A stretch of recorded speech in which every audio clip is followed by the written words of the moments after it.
लोकसभा क्षेत्र के प्रत्याशी श्री देवेंद्र सिंह जी भोले से अनुरोध करता हूं कि वो आदरणीय नरेंद्र मोदी जी को बुके भेंट करके आशीर्वाद लेने का कष्ट करें। श्री देवेंद्र सिंह जी भोले, जिनकी हमें आदेश हुआ है, एक हाथ में कमल एक में धर्म दीप्त विज्ञान और लेकर उठने वाला है अब जग में हिंदुस्तान। इस हमारे अभियान का नेतृत्व कर रहे श्रद्धेय नरेंद्र मोदी जी को आमंत्रित करता हूं।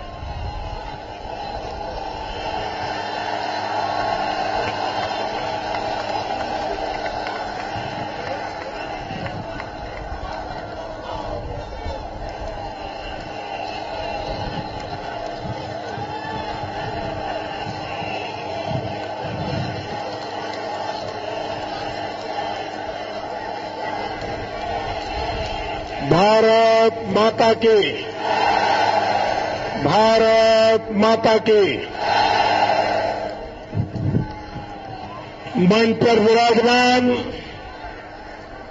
हम सबके मार्गदर्शक आदरणीय डॉक्टर मुरली मनोहर जोशी जी, यहां के हमारे लोकसभा के उम्मीदवार श्री राजाराम जी पाल, मंच पर विराजमान श्री देवेंद्र सिंह भोले जी, मंच पर विराजमान सभी वरिष्ठ नेतागण और विशाल संख्या में पधारे हुए प्यारे भाइयों और बहनों,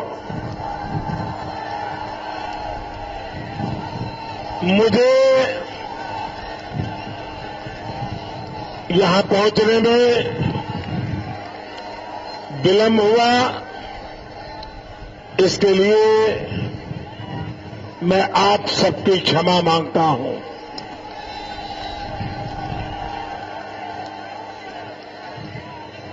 भाइयों बहनों, ये चुनाव कोई राजनीतिक दल नहीं लड़ रहा है। ये चुनाव कोई उम्मीदवार नहीं लड़ रहा है। ये चुनाव ऐसा है जो देश की जनता लड़ रही है।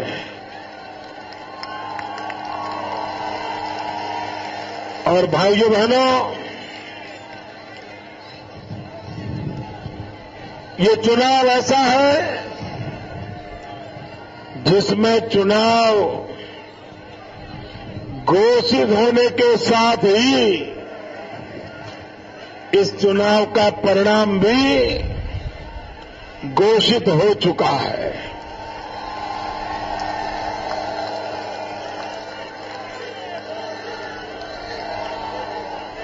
भाइयों बहनों, अब दिल्ली में कांग्रेस की सरकार बचना मुश्किल है।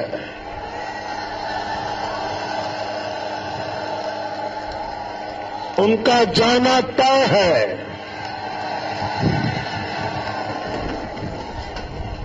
भाइयों बहनों, इस चुनाव में अब तक के जितने दौर का मतदान हुआ है, उस मतदान से ये साफ हो गया है कि अब दिल्ली में नई सरकार आने वाली है।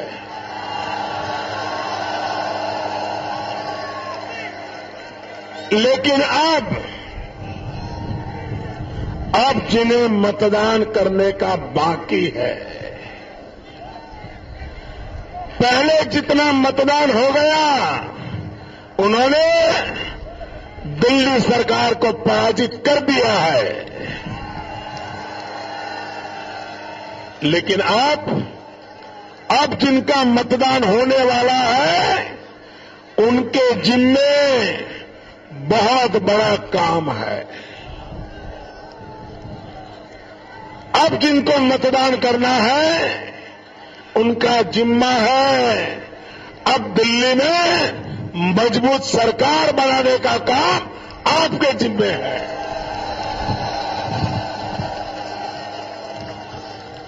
आप मुझे बताइए भाइयों, क्या आप दिल्ली में ढीली ढाली सरकार चाहते हो? क्या आप दिल्ली में अस्पताल में पड़ी सरकार चाहते हो? क्या आप दिल्ली में रिमोट कंट्रोल से चलने वाली सरकार चाहते हो? भाइयों बहनों, अगर आपके भाग्य को बदलना है तो अब दिल्ली में एक मजबूत सरकार की जरूरत है। मजबूत इरादे वाली सरकार की जरूरत है। मजबूत फैसले ले सके ऐसी सरकार की जरूरत है। और इसलिए भाइयों बहनों, मैं आपसे अनुरोध करने आया हूं कि आप अधिक से अधिक मतदान करके 300 से ज्यादा कमल दिल्ली पहुंचा करके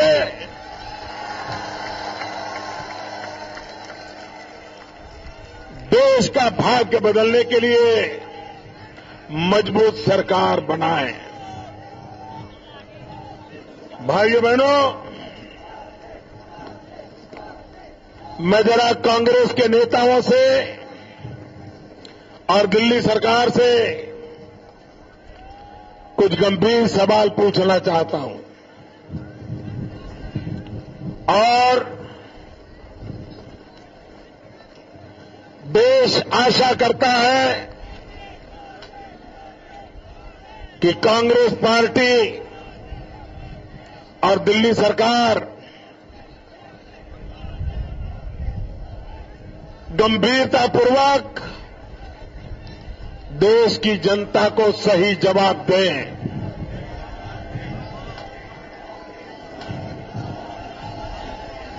एक टीवी चैनल ने बहुत ही विस्तार से खबर दी है और उस खबर के मुताबिक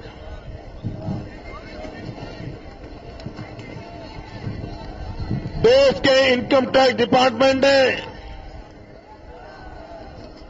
एक मीट एक्सपोर्ट करने वाली कंपनी पर 60 भिन्न भिन्न रेड की,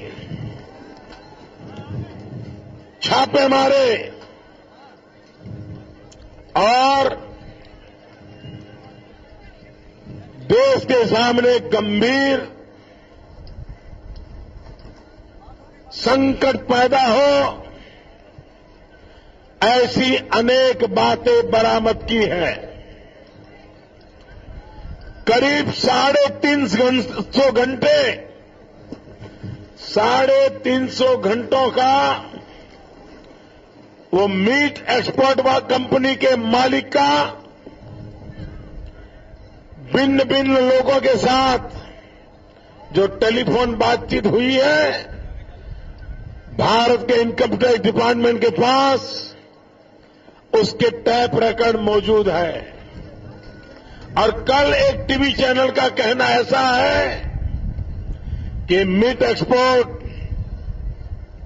ये काम सिर्फ एक्सपोर्ट का नहीं था, एक बहुत बड़ा ये हवाला रैकेट था।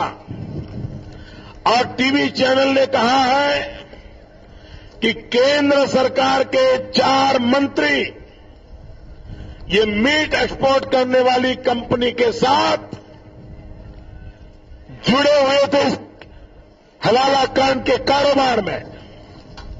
और एक गंभीर आरोप ये टीवी चैनल ने लगाया है कि 10 जनपद के निकट जो एक नेता है, उस नेता का भी ये मीट एक्सपोर्ट के साथ मिलकर के हवाला का बहुत बड़ा कारोबार चला है। भाइयों बहनों, सत्य बाहर आना चाहिए कि नहीं आना चाहिए?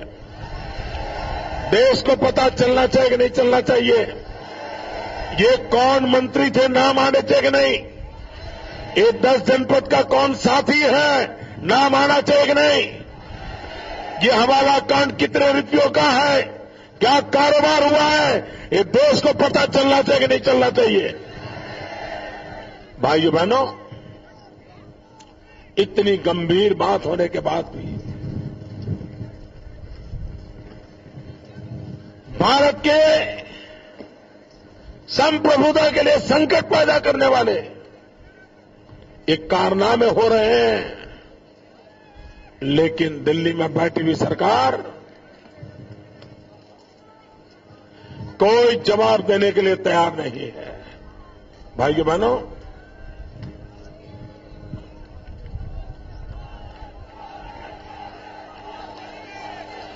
भाइयों बहनों, कांग्रेस का अहंकार 7वें आसमान पर है। वो देश की जनता को जवाब देना अपनी जिम्मेवारी नहीं मानते हैं। भाइयों बहनों, कोयले के व्यापार ने तो कानपुर को भी दाग लगा दिया है।